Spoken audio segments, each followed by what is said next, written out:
O mês de outubro também é o mês de conscientização da psoríase, e a Sociedade Brasileira de Dermatologia organiza diversas ações com o objetivo de ressaltar que, apesar de não ter cura, a psoríase tem controle e que o tratamento adequado pode e deve melhorar a qualidade de vida dos pacientes.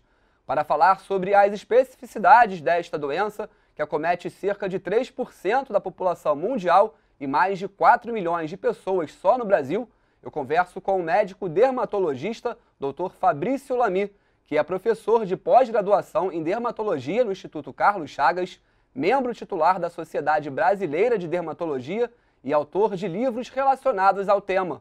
Tudo bem, doutor? Seja muito bem-vindo ao nosso programa. Um prazer poder conversar com você. Tudo bem, Rafael? O prazer é meu estar participando aí. Um abraço a você e aos telespectadores. Doutor, vamos começar a nossa conversa falando o que é a psoríase, né? Qual é a origem desse nome? Eu sei que já vem lá das antiguidades, né? da antiguidade grega. Fala um pouquinho sobre a origem desse nome e o que de fato é a psoríase. Sim, a psoríase é uma doença já conhecida há séculos. Há inclusive relatos bíblicos remetendo a pessoas com psoríase. O nome vem do idioma grego, né? Psors significa coceira, e íase é ação de, né? Ação de coceira. Então, é uma doença inflamatória de pele, uma doença tegumentar, né? Atinge a pele, as unhas do couro cabeludo, genitália, e também pode atingir as articulações, daí a importância da doença.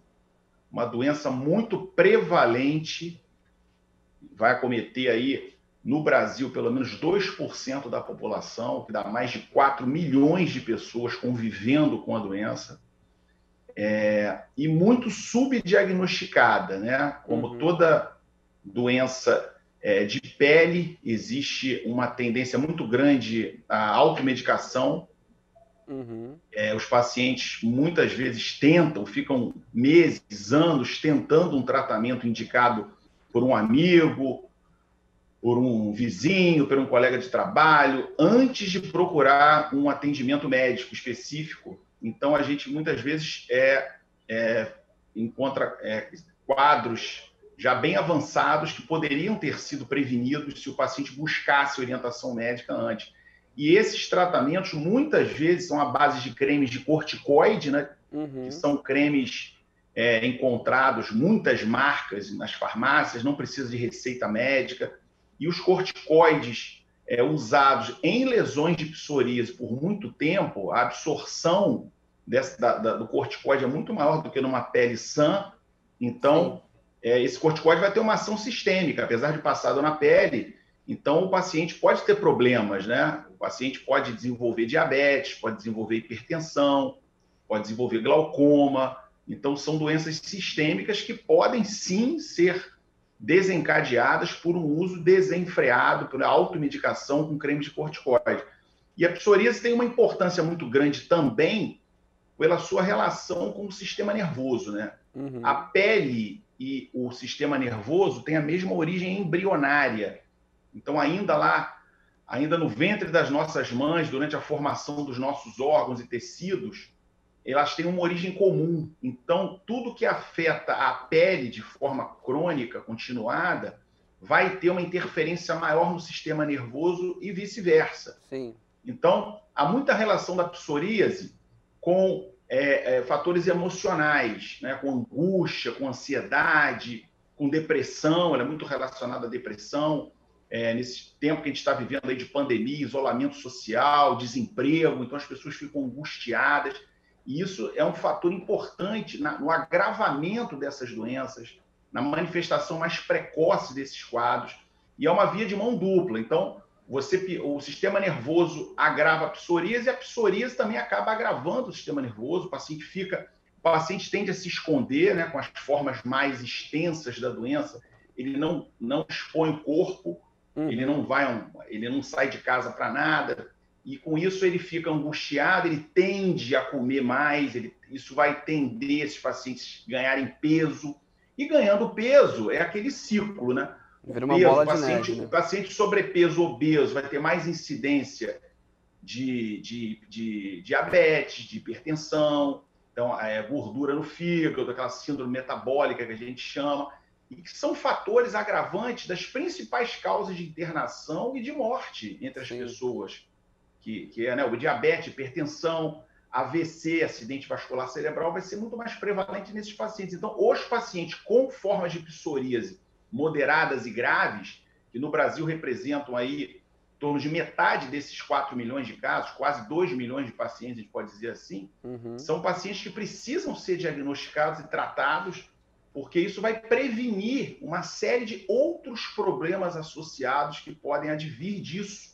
Então, isso até em termos de sistema público de saúde, operadoras de saúde, o gasto com esses pacientes, tratar esses pacientes, buscar, diagnosticar, é um investimento, não só pessoal, né, para as famílias, mas também é mais inteligente você prevenir do que você tratar depois um problema já estabelecido.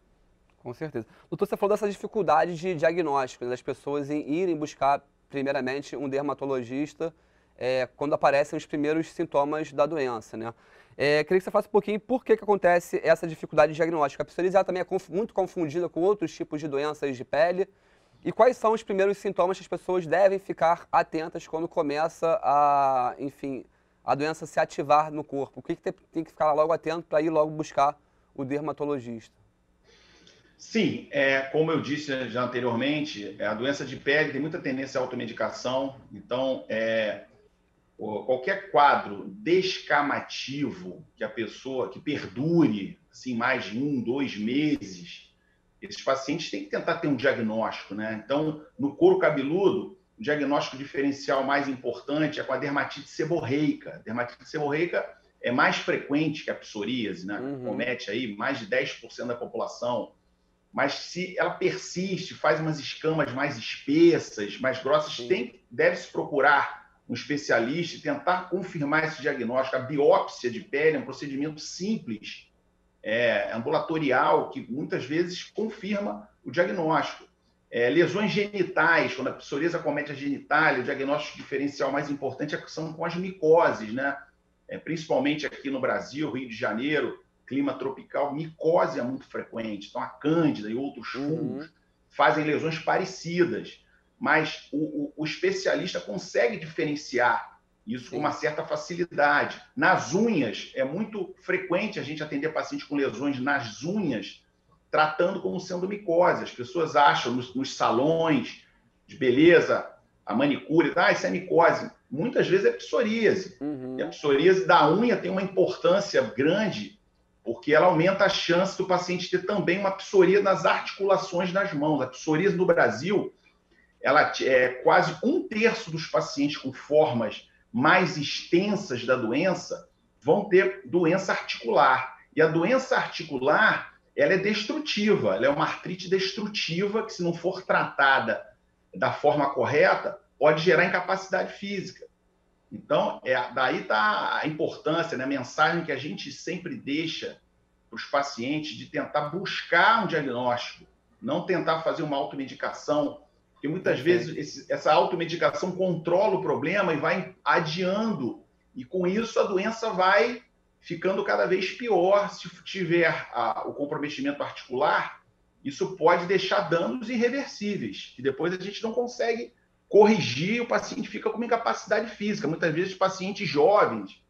Então, é muito importante buscar esse diagnóstico. Quem tem qualquer desordem inflamatória de pele, descamativa, couro cabeludo, cotovelos, joelhos, unhas. A psoríase pode acometer todo o corpo, em alguns casos chega a acometer a pele do corpo todo, mas esses locais que eu disse são os mais frequentes. Ficar mais atento a esses locais. Buscar um atendimento, buscar um diagnóstico, buscar uma biópsia de pele, para que isso se confirme e que se institua o tratamento adequado para cada caso.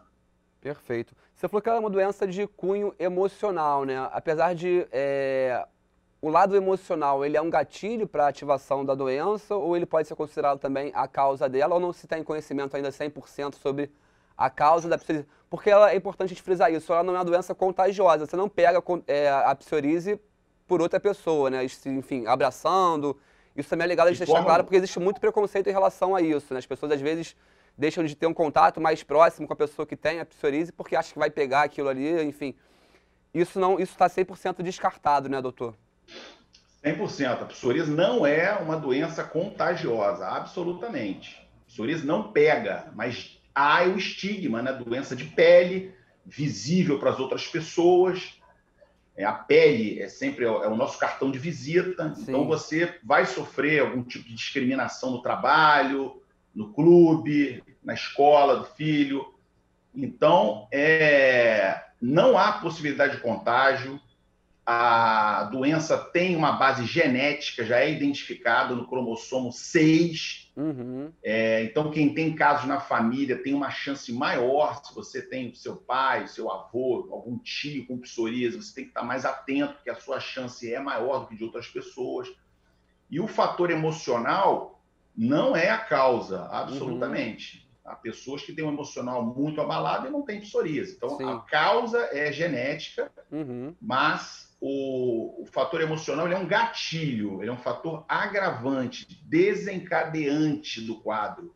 Tá? Ele vai fazer com que o quadro se manifeste de forma mais intensa, mais extenso na pele, mais precocemente. Uma pessoa talvez que fosse ter psoríase com 40 anos apresenta com 20, se ela tiver algum trauma emocional.